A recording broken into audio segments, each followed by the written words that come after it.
Welcome to Storytime, where real stories unfold.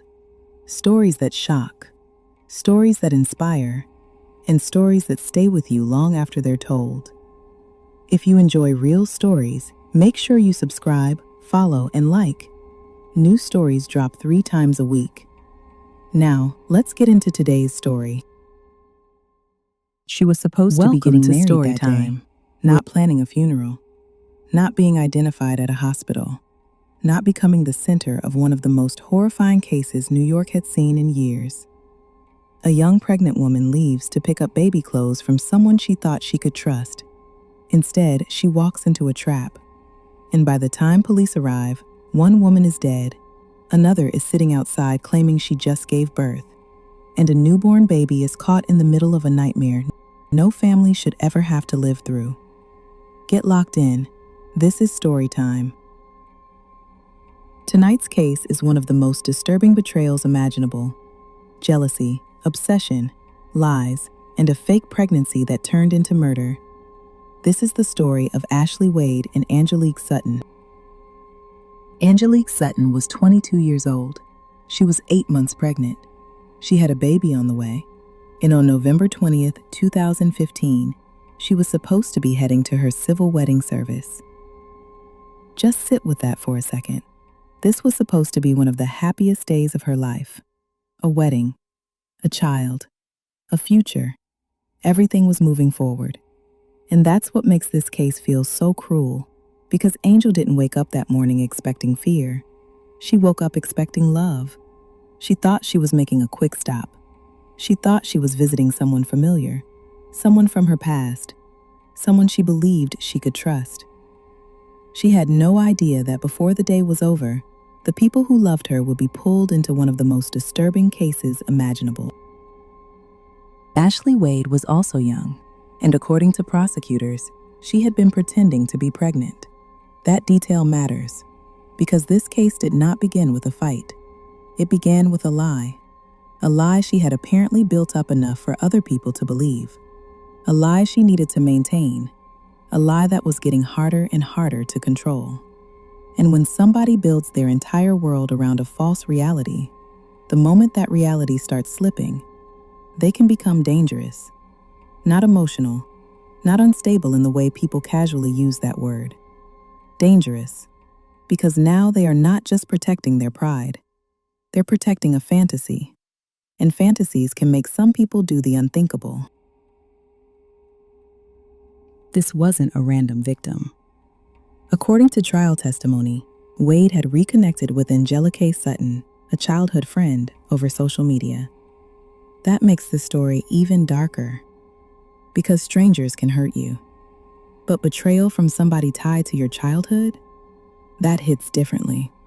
That means the door opened because trust opened it. Angel wasn't walking into a stranger's home with her guard up. She was walking into the home of someone connected to her past. And if you've ever reconnected with someone you knew a long time ago, you already know how easy it is to lower your guard. That's what makes this case terrifying. Nothing about it looked dangerous from the outside.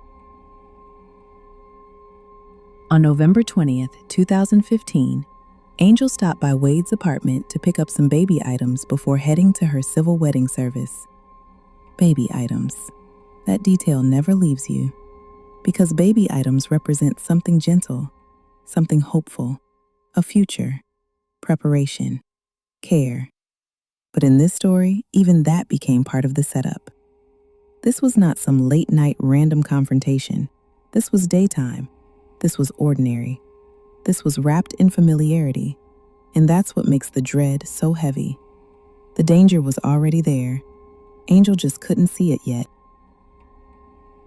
What happened next is what turned this case from tragic into horrifying. According to prosecutors, Wade slashed Sutton's throat, killing her, and then removed the infant from her body. There's no soft way to say that. There is no version of this story that becomes easier once you reach this point. Because this was not only murder, it was calculated violence with a purpose. Prosecutors said Wade wanted the baby alive, and if that is true, then Angel was not just targeted as a person, she was targeted as an obstacle. That is what makes this feel so cold, so stripped of humanity. A woman on the way to her wedding, reduced, in someone else's mind, to a means to an end. And then came the lie on top of the murder. When police arrived, Wade claimed she had given birth to the baby. Think about the level of control that takes. Inside, chaos, death, blood, a family's future destroyed. Outside, a performance, a story, an attempt to make herself look like the victim of some emergency instead of the person who created it. That is the part that stays with people. Not just the violence, the switch. The way somebody could step from brutality straight into deception.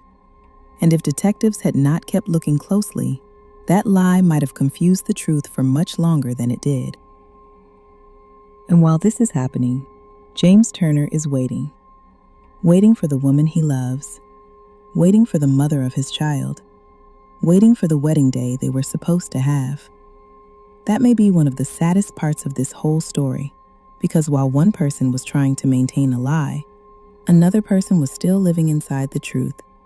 He believed the day was still moving forward. He had no idea everything had already been shattered. Imagine checking the time, looking at your phone, thinking maybe there was traffic, maybe there was a delay, maybe something simple happened, not knowing that the happiest day of your life had already become the worst. That kind of heartbreak is hard to even picture. Prosecutors said Wade had been pretending to be pregnant and later tried to pass the infant off as her own. The most chilling part? This wasn't a stranger. This wasn't some random victim chosen off the street.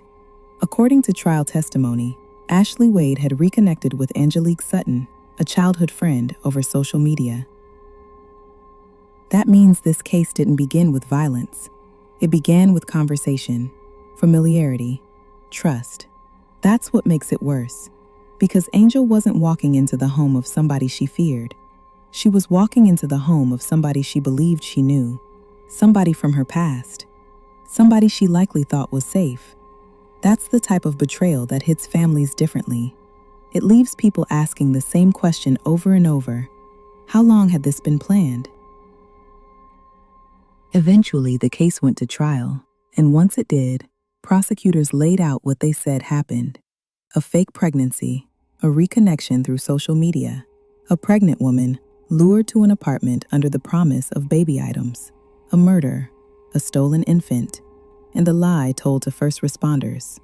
A jury convicted Ashleigh Wade of second-degree murder and second-degree kidnapping, and that verdict mattered because this case was so disturbing that it could have felt unreal. But the conviction made it plain. This happened, this was deliberate, and somebody was going to be held responsible. In November 2017, Wade was sentenced to 40 years to life in prison. The sentence combined 25 years to life for second-degree murder and 15 years for second-degree kidnapping, served consecutively. 40 years to life. And even hearing that number doesn't fix what this case broke. Because some cases are not just about punishment, they're about absence. Angel's absence. A wedding day erased. A mother missing from her daughter's life. A family forced to live with a memory they never asked for. The sentence was justice in the legal sense, but for the people who loved Angel, there is no sentence long enough to make this whole. This story is hard to forget because it combines so many things that should never belong together.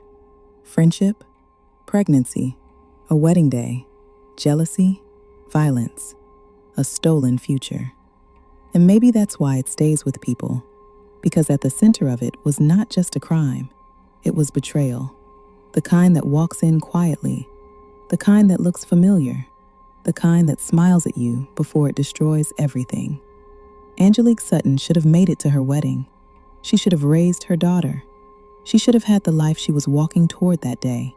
Instead, her name is remembered through a case that still shocks people years later. Stay locked in. This is Storytime, and tell me in the comments, do you think this was obsession, jealousy, or pure evil? Don't forget to like, comment, and subscribe for more real stories only.